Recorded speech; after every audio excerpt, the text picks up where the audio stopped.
అందరికీ నమస్కారం అండి. బాగున్నారా? ఈరోజు వీడియో వచ్చేసి అటుకుల రెసిపీ అండి. చాలా ఈజీగా టేస్టీగా ఎలా చేసుకుందామో ఇప్పుడు వీడియోలోకి వెళ్ళి చూద్దాము. ముందుగా నేను అటుకులు 1 కప్పు తీసుకొని 2 సార్లు కడిగి గట్టిగా పిండి ఒక గిన్నెలో వేసుకున్నాను. తగినంత సాల్ట్ వేసి జీలకర్ర 1 స్పూను, కారం 1 స్పూను, క్యారెట్ తురుము, కరివేపాకు, ఉల్లిపాయలు, పచ్చిమిర్చి వేసి బాగా కలుపుకున్నానండి.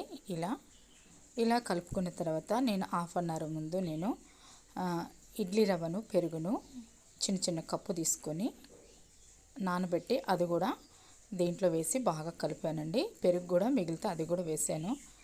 బాగా కలిపి ఒక 20 నిమిషాలు కనుక మనం పక్కన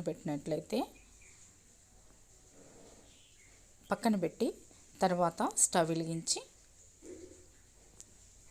చూడండి, పిండి ఇలా ఉందన్నమాట. చాలా బాగుంటుంది పిండి కూడా ఇలా నానితే.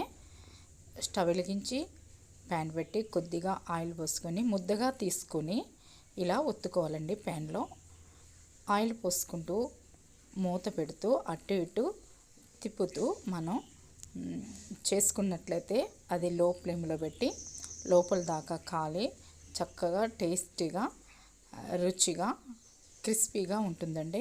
చాలా టేస్టీగా ఉంటుంది. పిల్లలకి స్నాక్స్లా కానీ ఉదయాన్నే బ్రేక్ఫాస్ట్ కానీ పెడితే చాలా మంచిదనమాట.